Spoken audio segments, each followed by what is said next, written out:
Now, as you all know, in the early 90s, Star Wars was trying to make a comeback. Lucas was testing the waters with Star Wars, to see if there was a demand for Star Wars before he started working on the prequels. And of course, in the early 90s, you got the release of the Heir to the Empire novel, which shot to the top of the bestseller list. And of course, you had Dark Horse Comics' Dark Empire, which was rocketing sales in the comic book stores. And then, as I talked about the other day, in 1993, you had the release of Just Toys Bendems, and the one I did the video on, the Star Wars Micro Machines from Galoob.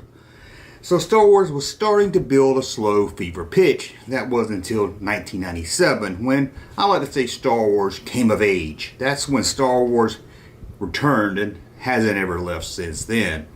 But also in 1993, I guess they were testing the waters overseas, because there's something in Japan that a lot of people don't talk about when it comes to Star Wars. And it's not exclusive to just Star Wars, but it is linked to everything George Lucas. This was a live stage show called George Lucas Super Live Adventure. Great name, right?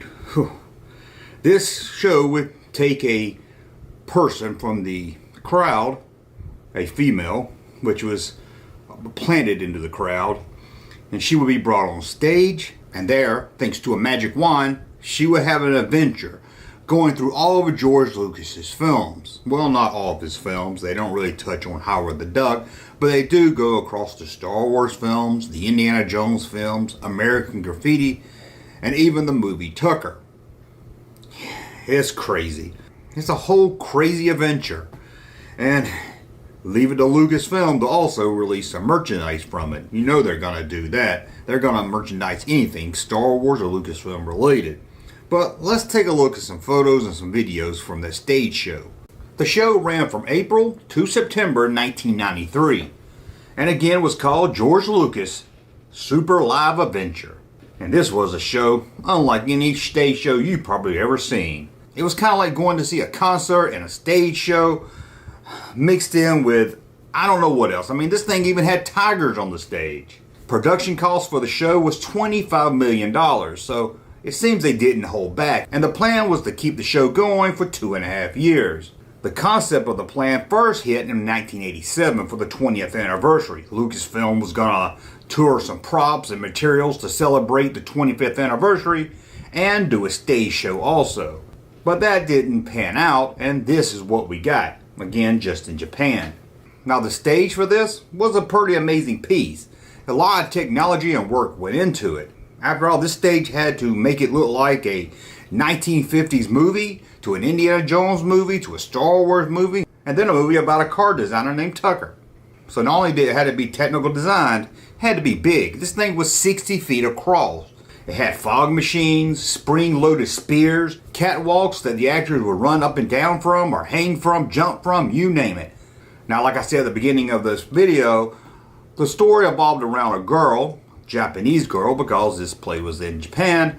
She was picked from the audience. What's the random that every time they did this play, they would pull out a girl from the audience that would know the song and dances from the show. So I'm going to say it was a fake picking out a girl from the audience.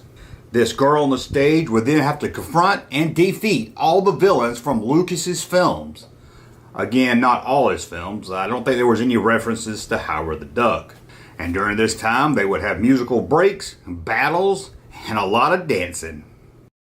Just talking about this play just seems so weird. Again, we're talking about a stage show that has to move from the 1950s car teenage coming of age movie to Indiana Jones to Willow, to the Star Wars theme, and then to Tucker, the man that made a car. It just seems like a whole lot of stuff going on for a stage show. The show would have over 400 costumes and a cast and crew of 150. Music would be provided by a full 76-piece orchestra. And then there was a giant flying Millennium Falcon, complete with landing lights. Yep, the Millennium Falcon was there on stage. Now, the dialogue, the music, and the sound effects, it was all pre-recorded. The actors didn't have to remember their lines, just to remember how to dance and act out the scene. But Lucasfilm was behind this, so the sound system was state-of-the-art. So everything sounded perfect and really matched what you were seeing on stage. Now there was something else strange in this show. I'm not sure yet if I can find proof of it, but there's a stripper in this show. But instead of stripping her clothes, she stripped off her skin. You think I'm making this up, but even I couldn't make this up. There were sword fighting, explosions, lasers flying around, and a lot of action and dancing on the stage. I mean, it sounds kind of silly, but it also sounds very impressive. They would even have laser beams that would hit the actors when they were shot with lasers. Honestly, I never lived in Japan. I've never been to Japan, but this thing had to be amazing for anyone that went to see it. As weird as it sounds. I mean, I think you at least got your money's worth.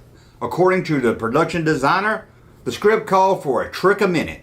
There was never a dull moment. As the production designer would say, never a moment where two characters would just sit on a sofa and talk about life. Ships were landing, spears coming out of the stage, things falling down and blowing up, and at the end of this girl's adventure, she would have to face off with Darth Vader. Now, she couldn't defeat Darth Vader with just that magic wand she got from one of the characters from Willow. She needed help. And who does she need help from? The audience of the show. I mean, I heard of Ewoks on ice, and that seemed weird enough. I did a whole video about a stage He-Man show that was kind of weird, but this is a whole new level. They even had Jabba the Hutt on stage.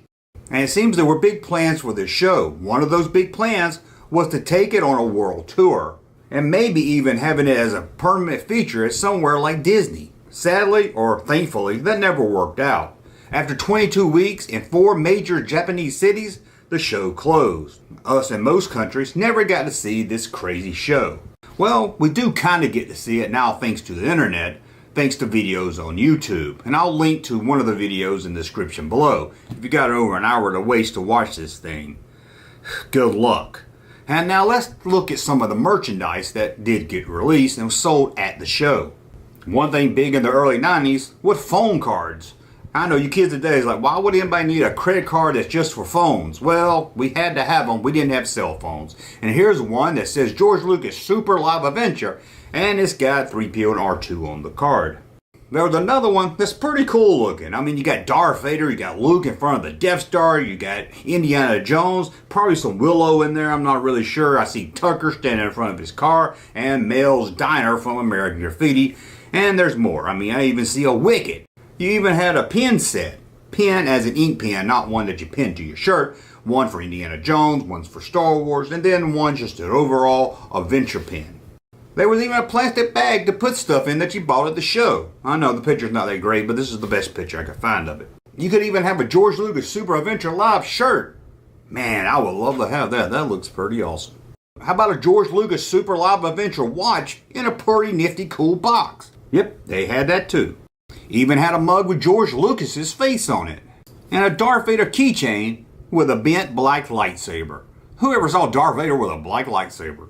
And there was no way you could enjoy this show without a glitter stick. There you go, a glitter stick. And hidden inside that glitter stick was Indiana Jones, Yoda, Tucker's car, and Willow. Can you find them all? I bet you could. There was even a plastic lightsaber. There was even a Yoda doll. Probably one of the coolest is this R2 mug. Or it might be this Target game clock R2-D2. And then there was just some generic looking laser gun. But it did come from the show. And there was a lot more released, but I just pulled out some of the coolest stuff. And how I said, this is one strange, weird, wacky stage show. I wish I could have seen it live. I don't know if watching a YouTube video is going to be about the same, but I'm going to have to watch the video to pull out some scenes here for this video. Hope I can make it, because this thing is either the greatest, weirdest thing I've ever seen, or it's probably the worst thing since the holiday special.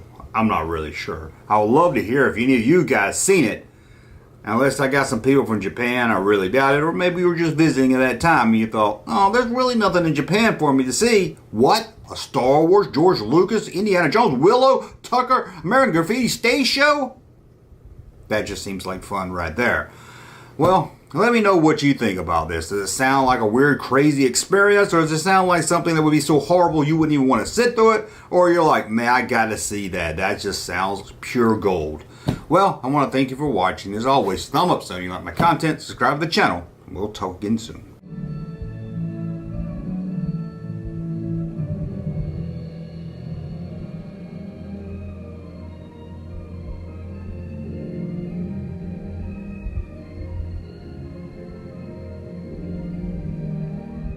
Hey, Junkman channel popping though. Thank you, sir, for that unsolicited testimony.